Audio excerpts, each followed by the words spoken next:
Welcome, everybody, to another episode of Amplify Your Business. Today, I'm going to be talking to McKay Byam. He is the co-founder and CEO of SymTec MD. So SymTec MD, which is a company that actually just finished its inaugural cohort of the Alberta Catalyzer. And they're doing some really remarkable things in the education training space using 3D. And then they have also a very unique financial model there that they've deployed to finance the company. So let's dig into all of that. But first, welcome to the show, McKay. Hey, thank you, Lance. It's it's a pleasure to be here. Really excited. I've been enjoying your podcast lately after you sent this invite. So I appreciate the work you do for founders and entrepreneurs. Excellent. So let's talk a little bit about the beginning of SymTec MD, why you started this company, and what is it that you guys do over there? Yeah, I'll start briefly with what it is we do first, because virtual reality can mean a lot of different things to different people. And so when I talk about virtual reality, I'm talking about the situation where you put on a headset over your eyes, and there's an entire virtual environment around you that's different than the room that you're sitting in. Yep. And so this allows you to interact with virtual things using controllers. So here's a headset that we deploy on. This is the Oculus headset. Meta now, or Facebook. And these are the controllers that you can use so that it can track your hands and see as you interact with a virtual environment. And so it's very cool technology. It's come a long ways over the past 20 to 30 years. And so how we apply that is that instead of medical students or medical trainees practicing their clinical skills on real patients, you can put on a headset and practice clinical skills on virtual patients. So that's in a nutshell what it is that we do, and what the company does. Any questions on that part before I go into how we got there? No, but I think it's just fascinating because when it comes to any type of training, I think that VR and AR are really going to change just that whole landscape of training and education. And so the medical profession, that's an interesting one, right? Because I mean, there's so much precision that needs to go into what you guys do as doctors. I would think that, the stakes are just so much higher. So we really want to maximize the opportunity from a training perspective to get everybody, competent and mastered those skills. So that must be the impetus. Is that really what you were identifying that as being the opportunity that training has to evolve? Yeah, exactly, Lance. And so virtual reality was initially kind of started out in the gaming area. A lot of interesting tech starts in the gaming area. But people quickly recognize the potential for this in a few types of situations, things that are rare, impossible, and dangerous. So any types of situations like that, virtual reality is really great training tool. And the market kind of caught on to this in 2019 when sales shifted from that point on, where more were sold for training than for gaming. And so it's a recent trend, but you're absolutely right that those situations, such as medical training, where medicine needs a flight simulator, where we don't have to crash a plane to learn lessons anymore.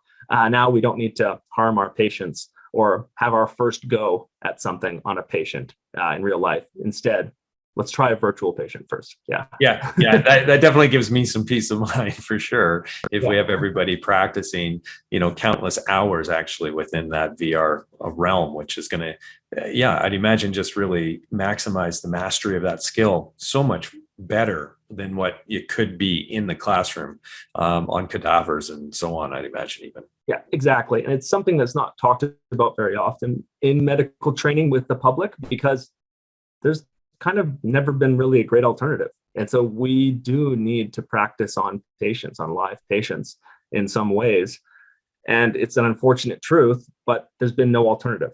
And so now we are starting to develop some other alternatives, such as this, that are real scalable, viable solutions to the training problem in medicine. So now we'll talk about it. Now that there's an alternative.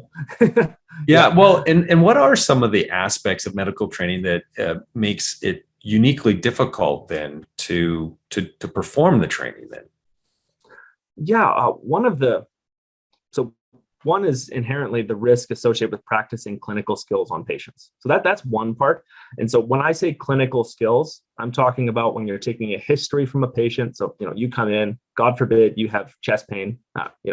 What seems to be bothering you, sir? That's when you're taking a history, a physical exam, and procedures. We're focusing more on bedside type procedures, things that you could commonly see a doctor do in a GP office or your family doctor do. Take your blood, put on ECGs, those types of procedures that you see at the bedside. And so one that you mentioned is the risk. So all of those things have risks associated with it. Apart from that, there's a scalability issue. And so if I wanted to practice clinical skills as a medical student, my options are, one, I can practice on friends and family, but that gets old real quick. Having my wife practicing, because we have to practice these exams again and again and again, all these skills, so that they're just really like procedural memories that we can do at the drop of a dime. Yep. And so the scalability issue is then, if I'm not practicing on friends and family, I could go up to the ward in the hospital and find a patient, ask them, can I experiment on you? Can I practice this physical exam or this XYZ, whatever it is, on you? And thank goodness many patients are willing, but they're not at their best part of their life right there. Typically, they're sick in hospital. They're going to get a CT. They're going to have a nurse take care of them, showering, all those types of things. So it's just not a very scalable solution to have medical students practicing on patients in hospital. You can imagine I've got a cohort of 300 medical students in my class, and trying to deploy 300 medical students in a hospital to let them kind of free roam and learn medicine on people it's just not reasonable. And so it takes an intense amount of coordination to make that process work. Thank goodness for all those people that do that. But again, I think we're moving into a new stage of medical training. So those are some of the key challenges with medical training that are kind of unique to us.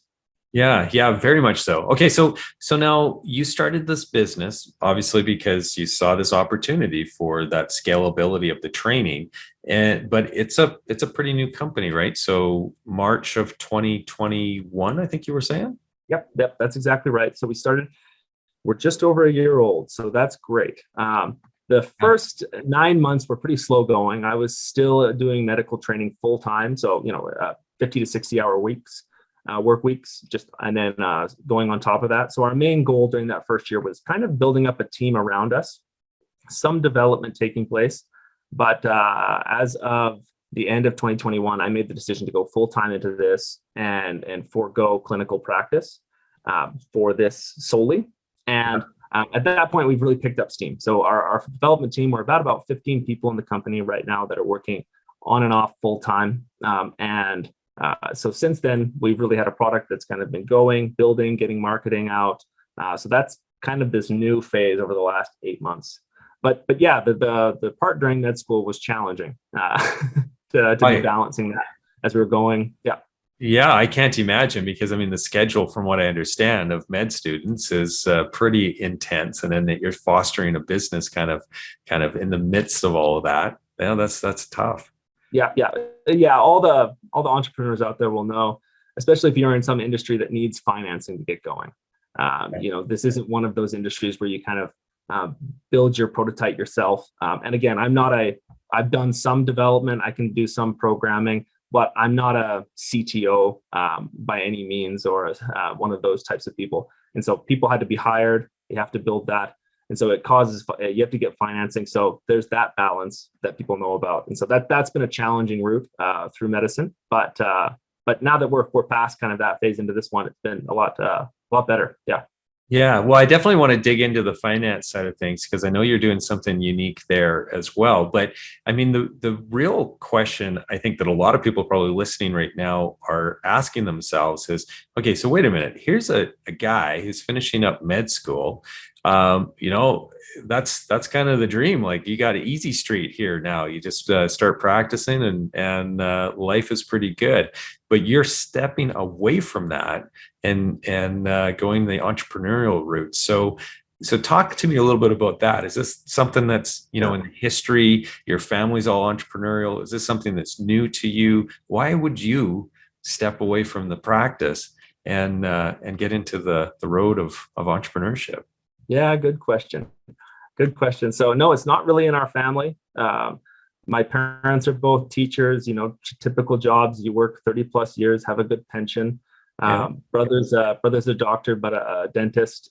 So we're quite traditional, you know, take that professional route. But my dad did kind of raise us to be fixer-uppers, problem solvers. And I guess as I was going through my medical training, so I'll stop here. I did have a funny question. One of the first investors I met with said, "Now, when someone's about to walk across the street and there's a car coming, I feel obligated to say something." And he's like, "You know, I feel like I should tell you that you've got a good thing ahead of you in medicine, and you should probably stay." So yeah, there has been pushback on that, but I'm quite passionate about what we're doing right now. So I'll jump into that. So during my years of medical training, well, you do, you know, your undergraduate, you do your medical degree. I got pretty obsessed with the process of learning. And so a lot of reading on it and just seeing some of the inherent inadequacies in medical training. Not that it's anyone's fault, because again, I think it's a great system. It's a huge burden society has to raise and train doctors. And it's not an easy process. But with the tech we have now, it seems like it kind of needs a little bit of an updated version of what we're doing right now. And COVID only accelerated that. And so for me, I remember one day in particular, as I was kind of tossing up, I had started the company, but was really just kind of doing it in the background. And I was on clinical rotation and, you know, watching my colleagues. And I just thought, yeah, I trust these people around me with the problem that they're working on, this problem, the problem of caring for the patients in front of us. I know in lots of countries, there are shortages for doctors right now, but I've got a tremendous amount of trust in my colleagues and the people that are doing this every day. And I felt like there wasn't as many people who were focused on the problem that I was seeing. And we can't control the problems that we see. Like every entrepreneur knows out there, something catches your attention. And it's the thing. Once you've caught that, it's tough to forget that. And the most meaningful thing to do seems to be to chase that and to try and solve that problem. And so that's why, for myself personally, I call myself a medical doctor in hibernation, because I do picture myself going back to clinical care. I've got a passion for that, as you would expect with the amount of time I've put into that. But for now, this is the problem I see, and nothing seems more meaningful than to pursue that. And thank goodness I've got a supportive wife and family, and that is happy to let us do that as long as we're pursuing it in a safe way. But yes, so very lucky to have that situation around me. Yeah. I mean, it is a leap. Always entrepreneurship is. And so sometimes it's easier to leap when you don't have, a lot of other alternatives that could potentially be better. And so this is just really a testament to just the passion that you have and this itch to solve this problem. And I love that line that you said about, like we can't help ourselves or stop ourselves from seeing those opportunities that are there. And so once you see it, man, it's so hard sometimes to just step away and go, okay, well, I think there's a better way, but I'm just going to let somebody else try to figure it out. So yeah, this is great. I'm glad that you decided to start tinkering with this one. Now, I want to circle back to the finance part, because you mentioned that the financing was a little bit of a challenge to sort through, again, as you're in med school and you're in an industry, or you have a service product that needs to have a good financial runway to really develop it out. And so you are using a much different way of funding this startup than I've ever heard anybody else actually using. And so I'd like you to walk us through that a bit. Yeah. Okay, great. Good question. So what we have done some traditional equity raising where people give us money in exchange for shares. And so we still have that in operation, but to a much smaller degree. And now we're leaning on form of funding traditionally it's called an ICO, or an initial coin offering. It's similar to like an initial public offering, where you are offering a asset of some kind to the public in exchange for money. And this is happening on the blockchain. So I know for lots of people, this kind of sounds like magic, but It's this blockchain is different than what you may understand for cryptocurrencies. The blockchain is the technology underneath Bitcoin and Ethereum. And it's a wonderful technology that is going to change the world. Whether Bitcoin or Ethereum survive as the coins, blockchain will. And because of its functionality. And it allows us to decentralize lots of things that used to be centralized in one company. So it's quite neat. And we are releasing a token for our community into the blockchain. And so people who are users, well, investors, purchase that token because of the value and utility that it will have for our community in the future. So I'll just say that part again, because it's kind of the crux of it. So investors purchase those tokens from us because they're going to sell those again later to our community because of the utility that the token has for our community. And so when we were going through the traditional financing way, talking with investors, I was getting good feedback about our product. But the people who got most excited were the people in the blockchain space when I started describing what we're building, because they're used to metaverse type conversations, blockchain, and with that, something really important for a product is community. Mm-hmm. And so for me, if we're building these virtual environments, we're not building them just for one medical student to practice clinical skills alone in. We're building it so that medical students can connect with other medical students or other people in the training process, because so much of what we learn is with each other, kind of like entrepreneurs. You often don't go to your investor and ask for advice. You go to fellow entrepreneurs, ask advice. It's same true with medical students. Yeah. And so really you start creating a 3D environment that people are connecting in. And that's what a metaverse is where it's a 3D space that different users are connecting in virtually with each other. And so our medical metaverse is connecting medical students, medical educators, medical institutions, and companies that are also interested in medical training. So we're connecting all 4 of these communities in one because they all exchange value with each other all the time. When we started discussing this is a very kind of foreign topic with lots of our investors. But when I started talking with the people in the blockchain area, they were almost, finishing my sentences. And so it was really like I found the people that were talking, we were speaking the same language. And because of the importance of the community, because once you have a community and they're exchanging value with one another, you can put a token in the middle. It's the same thing as putting a currency between each other. You and I think we're both Canadian, so we have a Canadian currency, a loonie, that is connecting all of us with each other so we can exchange value with each other. That's what the token does for our community. Now, we're in the process of this launch, but we've started receiving funding for it. And essentially then, everyone in our community doesn't just become someone who's using our product. They all share in the growth of the product and the community. And so they have tokens, they get tokens for engaging with the product. So as an example, if you are a medical student and you're wanting to go purchase a digital stethoscope, you can use tokens to purchase that digital stethoscope from that company, that Littman, that builds great stethoscopes. Or you want to go watch an educator's course and get some one-on-one training, that's some tokens. So everyone's exchanging this value with one another and receiving from it for exchanging value.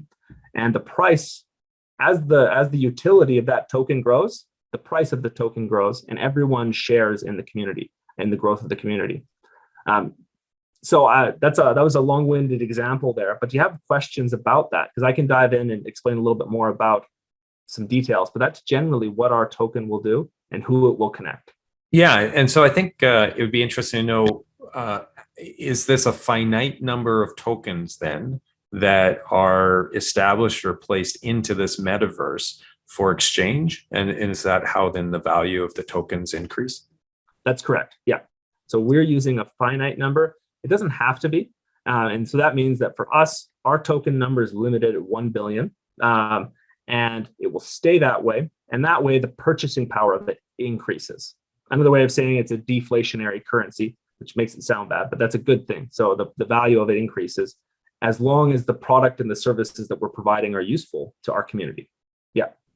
Yeah, and so people then can purchase a token to exchange, our non-metaverse value or currency for a token then, and then they can use that token to purchase services, advice, elements within the game. So in the gaming world, most commonly it's like skins to the game or something like that. But in this case, it's maybe tools. Exactly. Tools, courses, material, access to influencers and educators that have, career advice, all of the things that medical students seek. And all those communities that I mentioned earlier that are attached to medical education, they all exchange value with each other. And so it's a lot like, oh, here, go for it. But I had an analogy that's often helpful for people. Yeah, please give us the analogy. Yeah. Okay. It's a lot like when you enter an arcade. So you come into the arcade, you've got your typical Canadian or US money, you give it in, and you get those tokens or coins or whatever it is that you use within the arcade. You go, you do well in a game, you get more tickets, you get more. And so it's this currency that you use in this environment to play within this environment and exchange value with the games and with the stuffed animals or the prizes that you want to get. So it's a lot like that. People would come on, they purchase a subscription, and as a result of that, they'll get tokens and they'll enter the community, and they've got their currency now to start exchanging with each other in this community. So I guess the one thing though that is different in that regard though is that the value of those tokens don't change, because I can still go and buy as many tokens as I want from that arcade at the same price point. And so in this case, because there's a fixed number and it's a supply and demand, a true supply and demand equation that's happening there to determine the value, I presume. That's exactly right. That's exactly right. And the value of that is that everyone who comes in on board becomes essentially an evangelist for the product, because all of us want to participate and grow the community, and we'll benefit from it. Because when in our traditional internet that we have right now, it took a while to develop kind of how do you monetize the internet so that people can go on and put content up there and be rewarded for that. And it's often an extraction model where someone comes on, they use your product and you're extracting from them. I mean, you're giving them value with your products, but there is a bit of an extraction product where they don't really benefit from the gains of your company. So the difference here is that with the blockchain is that everyone who comes and engages with our product also gets to have a share as the product grows, and be part of it as it goes. So I picture that a medical student or an international medical graduate is graduating and they want to sell off their tokens. And I hope that they've made money from using our product, as opposed to having just given money to us and we're constantly repurchasing from them. And so we can view our early users as creators, as with us, which is a different mindset. And I quite enjoy that mindset, because for medical learners, so much, I think, for anyone that's in the medical training process, so much is extracted from them because the cost is so high of practicing medicine, that it'd be great if we could have something where they're sharing in the reward for it as well. Yeah, and so how would that mechanism work? Because I presume the student is the one who needs to be spending the tokens within the metaverse to acquire the learning, the education, and the tools that are going to be used within the metaverse. And so how are they benefiting from it? Because they're actually having to continually buy new tokens. Yeah, in two ways. So once they enter the community, they're getting tokens. So then you're right. They're consuming those, they're using them to do things. So how are they going to benefit from them? One is that there is something called a learn to earn model.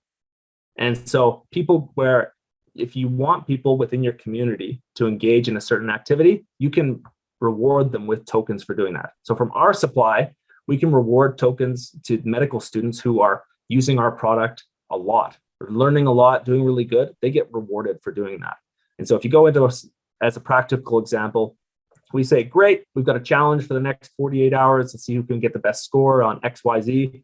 And medical students go, they do that, they work hard, they're getting rewarded with tokens. They're learning to earn. And so they can be rewarded with tokens. And then again, or maybe they're a great teacher of medicine. It's been tough for us to find great teachers of medicine. There are lots of people willing to teach, but sometimes you're kind of restricted. If you want to teach, you have to go in that long academic route to be able to get back in. But there's some people that are just fantastic teachers, better teachers than they are probably practitioners of medicine. in a situation like this, they can teach medicine and be rewarded for that during their medical education. And so it provides lots of different ways where they can share their services either through learning or through teaching to, again, earn tokens in this environment. Yeah, fascinating. It's there you go, everybody. You've heard it first here. The medical metaverse is real, and it's coming at you fast and furious. It's really exciting to see how blockchain is revolutionizing so many different industries, and so yeah, you're right at the forefront. And I'm just I'm curious about how you stumbled upon this as being the financial model that you wanted to use to finance the company.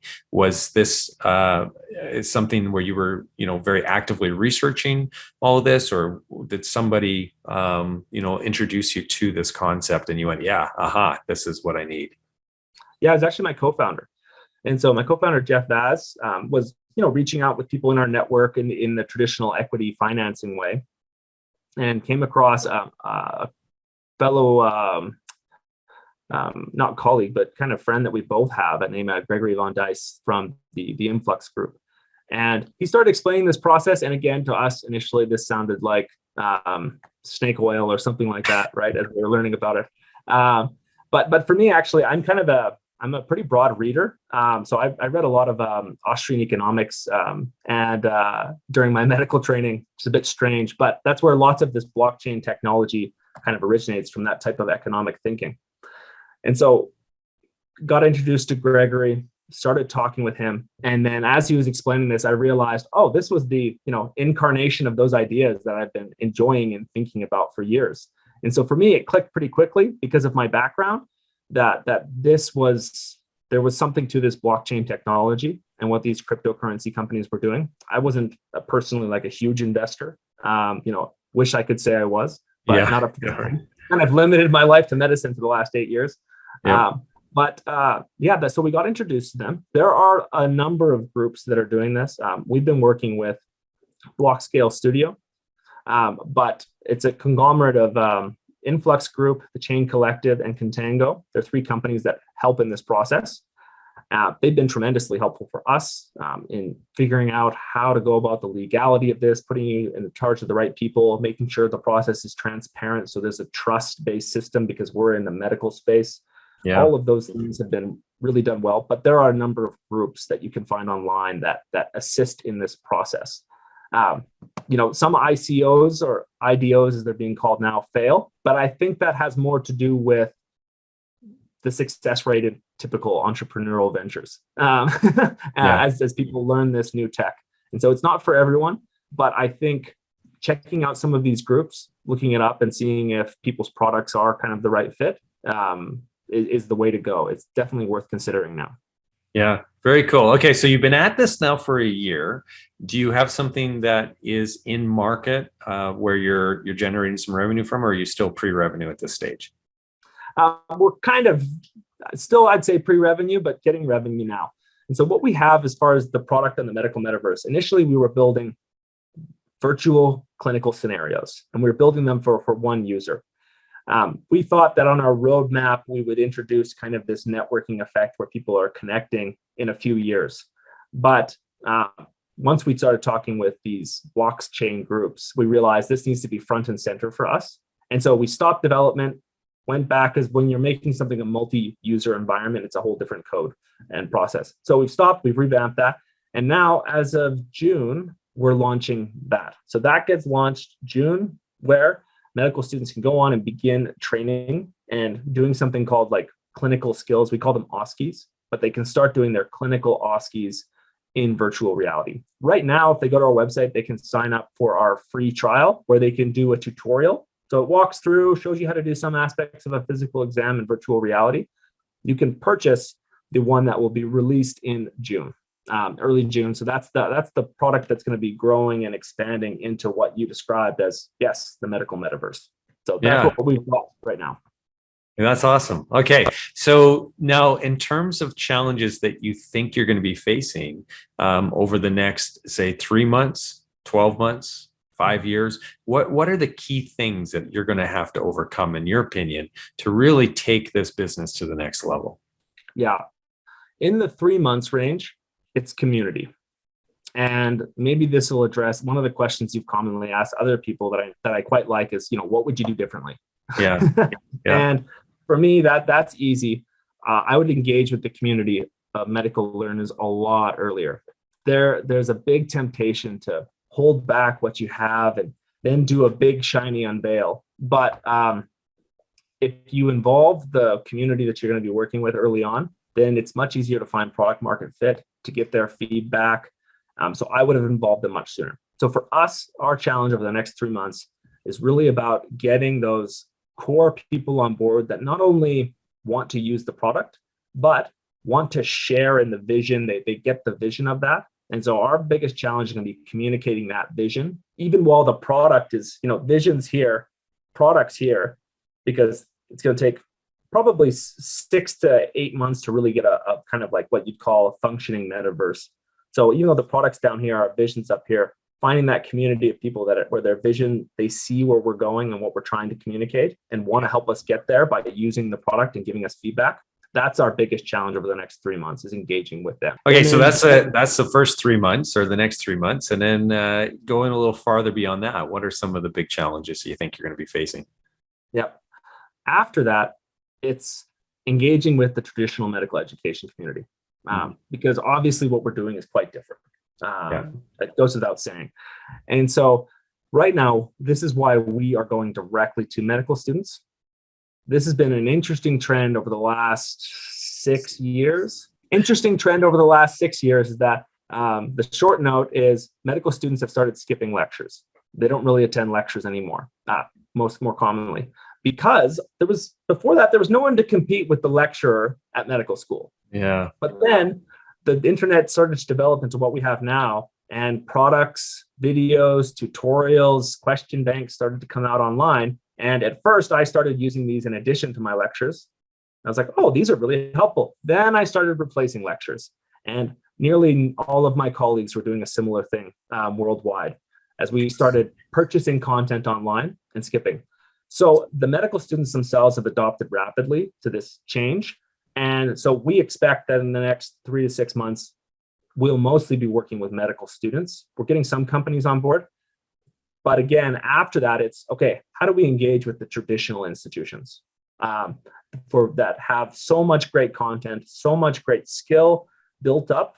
How do we get them on board to the medical metaverse is another question for longer term for this product that we're working on.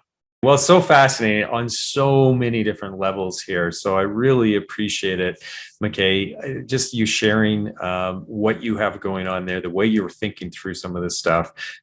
We're definitely going to be watching the progress of SymTec MD, because I think you guys are onto something huge here. And so I'll definitely touch base with you in like 6 months or 12 months time and just see how things are going, because I think that this story is obviously just beginning, and it's going to really be a huge one at the end of the day. Oh, thanks. I really appreciate that. And it would be great to connect. I really appreciate the work you're doing with, again, people that are in a challenging phase of life, starting a company, being an entrepreneur. So thanks for your work. So for those who are listening who are excited about what you're doing, what's the best way for them to get involved with SymTec's vision and really become part of this really new model that you're creating? Great. Easiest way is to connect with us on our socials and start giving us feedback. And so you can find us. Our website is symtecmd.com or .ca. And from there, you'll be able to go to our socials on Instagram or Discord group and really connect with us. And we just love feedback, because again, we want this to be built by our community. So if people want to get involved, additionally, they can email us at info@symtecmd.ca if they want to get involved in other ways, on if they think they have skills, whether it's in marketing, development, etc. Canadian, US, we're looking for North American developers, people with skills in this area. And so there's lots of ways to get involved, but please reach out and connect with the community. Fantastic. Thank you so much, McKay. I really appreciate you taking the time today to share with us what you've got going on over there. And for those of you who are watching this episode and are interested in checking out some of our archives, head over to amplifyyourbusiness.ca. There you'll find all of our past episodes, and obviously all our future ones will be there as well. And if you happen to be an entrepreneur who has an interesting story that you'd like to share, there's a form on there that you can fill out so you could be potentially a future guest on Amplify Your Business. And until next episode, I wish everybody a prosperous day.